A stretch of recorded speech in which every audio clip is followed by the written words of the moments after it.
I used to beat myself up about that a lot when I was like kind of, I guess like finding my voice is probably the best place to put it. Because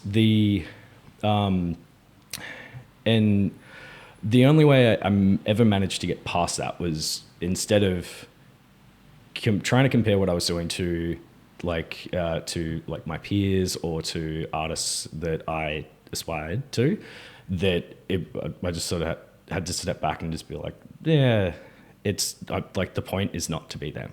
The point is I have to be myself, and it's going to take time for that to present itself. And the only way that will happen is by kind of collecting all of these different influences and taking inspiration and taking lessons from a million different places and not just one.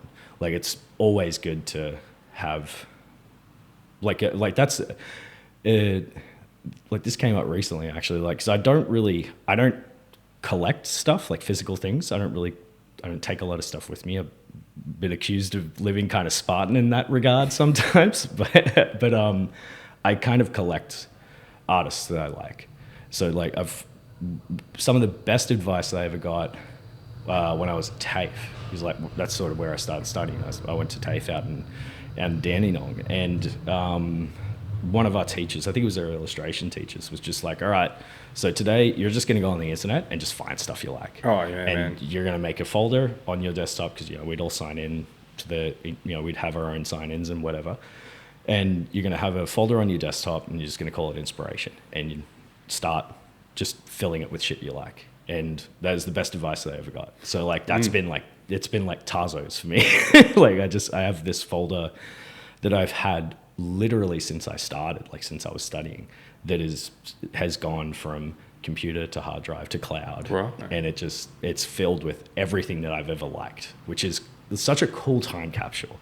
And it's still, and like, like part of the process of every job is, like first thing you do, like start writing down notes, start doing thumbnails, do mood boards, like do research and see if you can find things that sort of trigger something. And then you start grabbing all the bits and pieces of the recipe and throw it into the pot, and then you get your own thing. Like that's exactly how you get your own that's art, how it goes. your style, Yeah. you get your voice, you get your piece, whatever.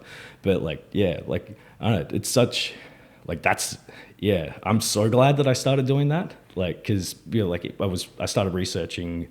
Like you asked me if I was still doing music stuff, and like I started doing.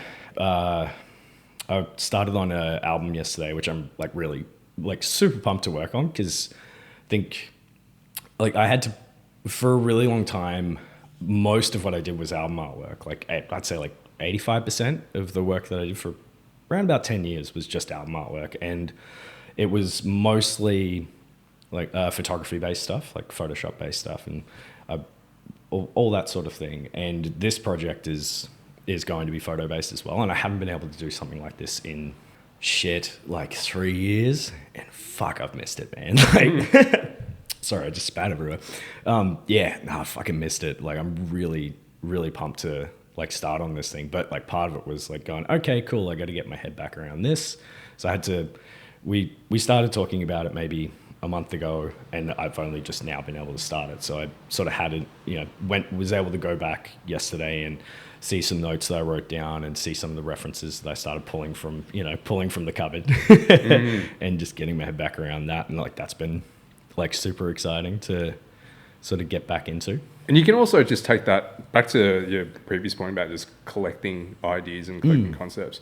You can even look at it more from a macro lens. Yeah. And all the things that you're engaging with around you at any moment, right? And just you get to choose almost what you want to be inspired by.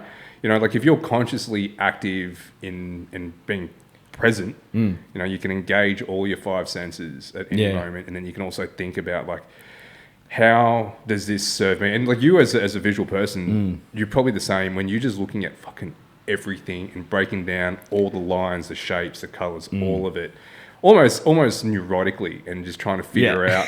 I would look at every single habitually, poster, subconsciously, obsessively.